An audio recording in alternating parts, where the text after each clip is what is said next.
All right, welcome back. Welcome to game two between ToTX and yTech.Mana. All right, so this can be played on Outsider. We have ToT spawning at the 9 o'clock position. I don't know why I said that so weird.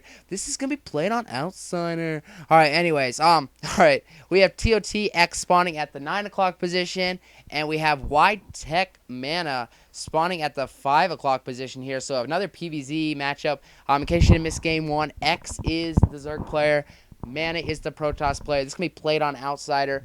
Fairly close positions for the maps. Aggressive play is pretty standard here.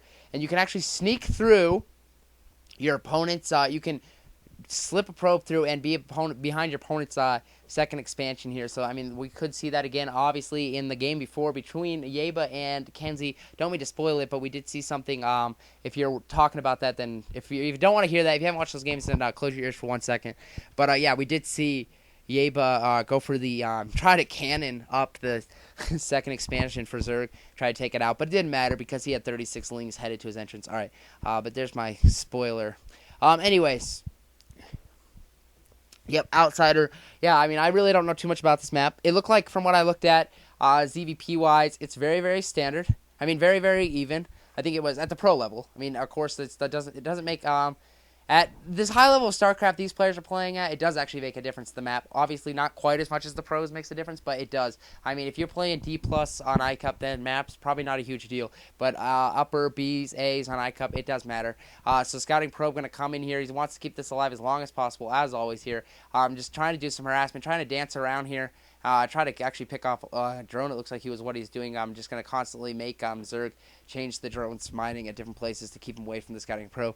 All right, so yeah, we do have an Overlord going in the wrong position here. What are we seeing from Protoss, though? It looks like a simple Forge Fast Expand. What an odd build. Very standard play here from both players, it looks again. And yeah, we're just going to see another standard game. I was hoping maybe we'd see some aggressive play from Mana here, considering he did win game one versus a ToT player. Oh, wow, he picks off the drone. Oh, my gosh. ToT. Yeah, this is the first game I've watched of X. I heard he was a strong player. It was hard to tell in game one. He just got outran out of the gym, basically. Just way too many zealots to deal with. All right, so gonna send out a scouting another Overlord coming here. We could possibly see a drone scout. I don't know if he really needs to do that though. Yeah, so these scouting probe might come to an end very quickly here. His life and the StarCraft Brood War might be ending quickly, as he could possibly get surrounded here. Basically, Zerg wants to get rid of this as quickly as possible. But yeah, game one. The story of game one is that ToTX went for Mutus, and they did nothing. They took out one pylon, and that's fine. You can go Mutalisk, and then you can tech into Hydra. You usually go Hydralisk and tech into Mutalisk, and then you can use the Mutalisk to pick off High Templars. So if you do, and especially in Zerg vs Protoss, if you do minimal harassment with your Mutalisk, it's not great, but you can use them to pick off High Templars. But he wasn't even able to do that. I think he underestimated that. Mana had 2 Stargates. He separated them, so I don't know if X knew that. And he basically had 6 Corsairs versus 8 Mutalisks or something, and just completely, while desperately X was trying to run him back to his base, he lost every Mutalisk here. So that was definitely a big part of that game and why it went into Mana's favor so quickly, because his Zealots weren't getting shot down by Mutalisks because they were just roaming around, and he had unlimited High Templars because they weren't getting shot down by the Zerg Mutalisk here. All right, Ling's going to come in here. I thought he might try to go run by, but obviously he's not going to. Scouting Probe going to be a little ballsy. Just going to march his way out onto the field here. He does have a couple Lings on the ramp here, so he's not going to be able to see exactly what his opponent is doing. We are going to see a tech to layer here, so we're just going to be seeing some very, very standard play here from Zerg once again. And hopefully from Protoss we're going to see, I'm not exactly sure what we are going to see. Is he going to go with the Double Stargate play? Is he going to try to take that air so early in the game? Second Assimilator warping in, needs to hold that. Hopefully he won't lose an Assimilator again. Actually, it wasn't that big of a deal. It was just kind of funny. All right, Overlord going away here. He has to run away these Overlords, realizing a Corsair could be out fairly quickly. Using that as links just to make sure Protoss isn't up to anything funky.